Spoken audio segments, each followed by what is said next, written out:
Meow. We're going to assemble it now.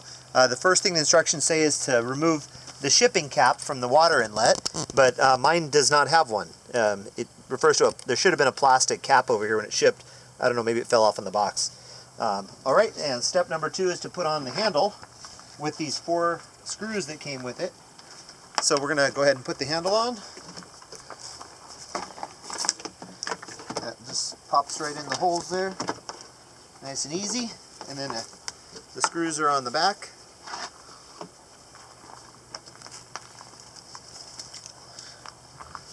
Let's see here.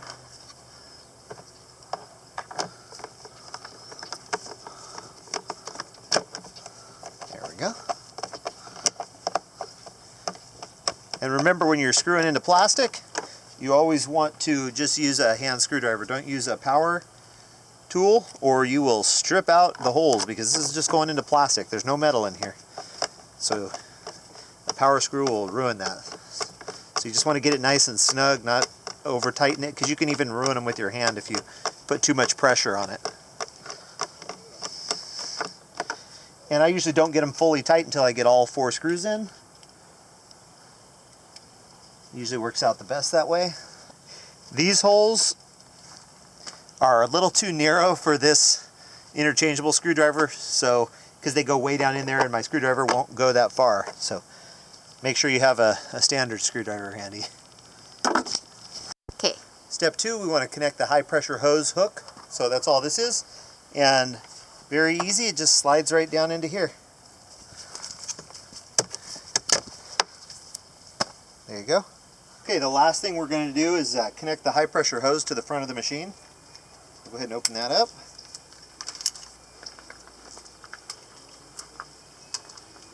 And then what our directions say is to press the hose in as far as it'll go, and then you turn the thread on as tight as you can get it.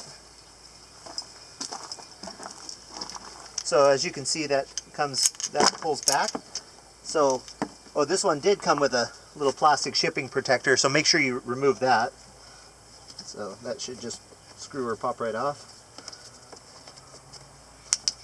So you want to pull the top back, stick that in as far as it'll go, right up to the metal. Then you tighten this down. So it's good to see that this isn't an entirely plastic machine. It's got some metal in there. Okay, that's good and hand tight. Then what next thing we're going to do is take the spray gun and connect the other end of the hose to the spray gun, and I believe this just snaps right on. So you just poke that in there. Huh. Oh, I see. You press it and then you probably lock that.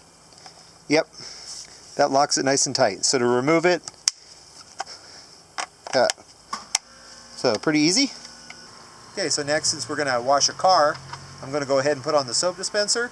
To open that, it's just a quarter turn to the right, so it's a quarter turn clockwise, and then it just pops right off. Put your soap in. I'm just going to use some cheap dish soap from the dollar store. So let's go ahead and put that in. You don't have to show this. That's probably good.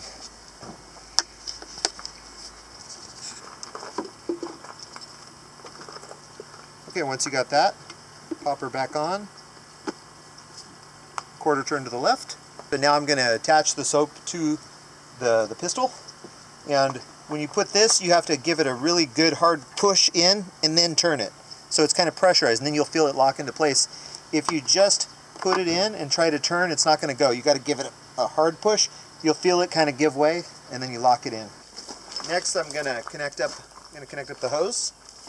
So the hose, and you want to make sure that blow some water out of your hose. Make sure there's no debris in there, because debris flying out of a high pressure thing like this can cause damage to your car or whatever you're spraying. So you want to spray a little water through and make sure you don't get any debris in there. Once you've done that, go ahead and tighten this down. Okay, so we got the hose hook up. Now we're going to plug it in. This is kind of nice. They give you a little free Velcro strap to hold your hose in place, or your electrical cable in place. And per the instructions, you want to try to plug this in to a grounded safety outlet if you can. So you might have noticed this does come with a pretty long cable. So if you're washing your car near your house and you got an outlet, you probably don't even need an extension cord. But if you do use an extension cord, make sure it's a good heavy-duty one. All right, but it looks like, I'd guess there's probably like 20 feet of cable on here or more. If you're going to be using the soap dispenser, you do not connect the rest of the wand to this. You just use the soap dispenser to spray the soap and then you pop it off. And it does have the quick release, so it's really easy to pop it off and then pop the wand back on. And you want to make sure not to leave this machine idling for over a minute. So don't turn it on until you're ready to wash, and as soon as you're done using this, turn it off. You don't want to leave it idling, it'll burn out the motor. All right, let's get started and see how this works.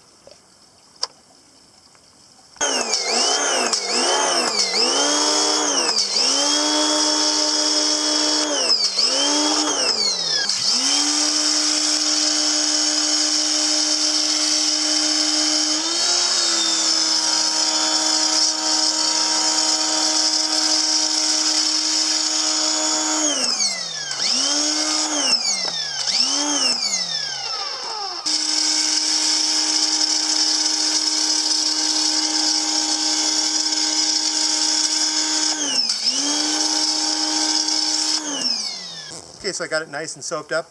All I put in was a tiny bit of soap, and as you can see, most of it's still in there. So I got the whole car nice and sudsy, and it really hardly used any soap. I'm impressed. So then I'm going to go ahead and pop this off. Got to push in real hard and twist it. Set that aside, and then we're going to put the wand on, and we're going to blast it. So it's like a touchless car wash. So as you can see, when I twist this, it goes from a straight spray to a more fanned out spray. Here's an example.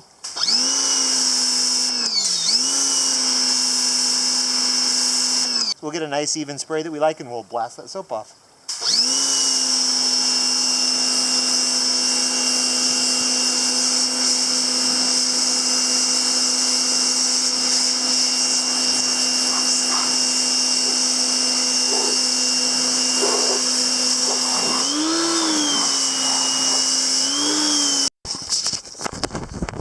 What I want to show here is how well this blasts the tires clean even without soap.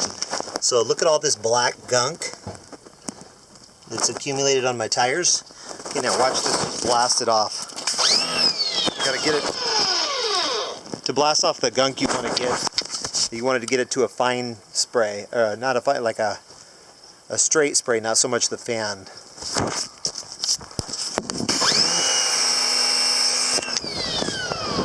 Go.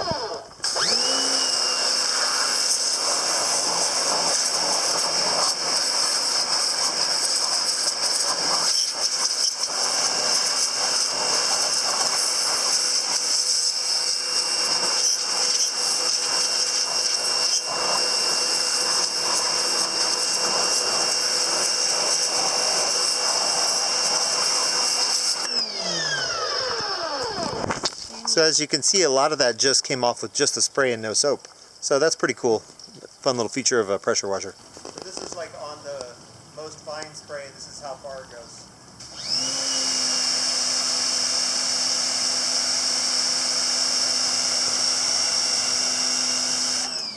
Okay, now I'm going to show the fan spray.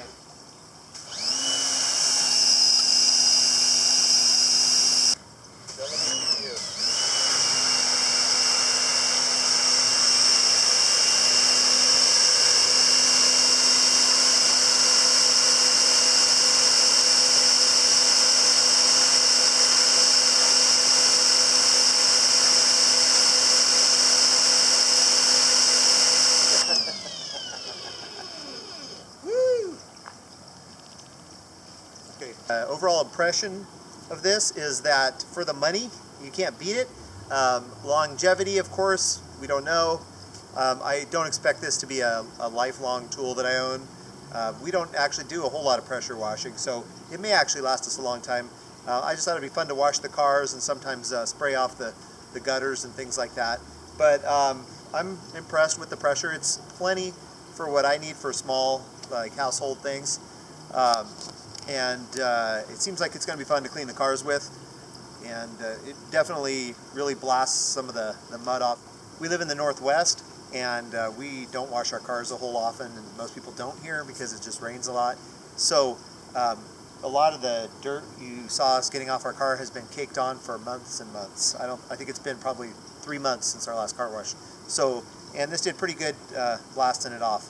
And it's nice because it doesn't actually use a whole lot of water. It sprays a really fast jet, but not a whole lot of water is coming out.